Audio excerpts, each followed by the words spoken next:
Hello, Mrs. J. How are you? Mrs. J? Anything wrong?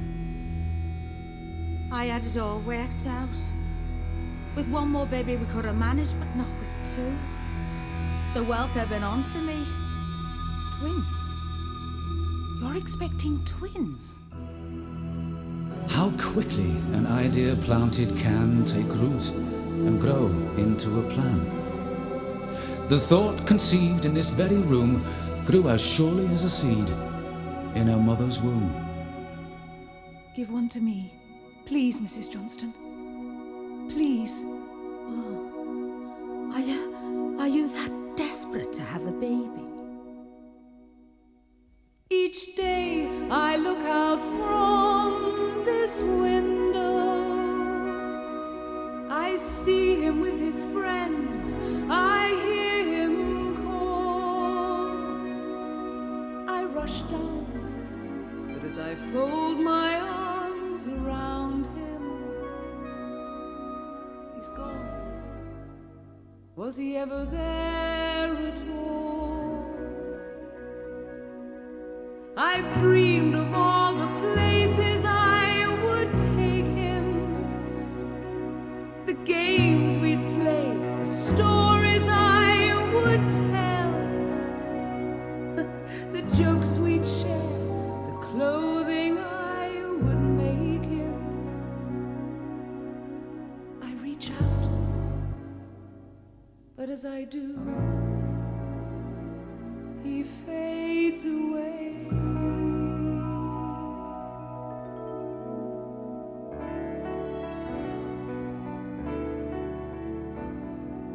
If my child was raised in a palace like this one, he wouldn't have to worry where his next meal was coming from. His clothing would be supplied by George Henry Lee. He'd have all his own toys and a garden to play in. He could make too much noise without the neighbors complaining. Silver trays to take meals on. A bike with both wheels on. Yes, and he'd sleep every night in a bed of his own. He wouldn't get into fights, he'd leave matches alone. You'd never find him effing and blinding. Oh no, never. And when he grew up, he could never be told to stand and queue up for hours on end at the door. He'd grow up to be a credit to me. To you? Well, yes. I would still be able to see him every day, wouldn't I? Oh yes, of course you would. And you would look after him, wouldn't you? I'd keep him warm in the winter and cool when it shines. I'd pull out his splinters without making him cry.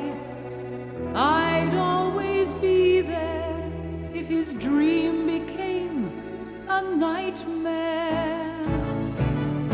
My child, My child, my child.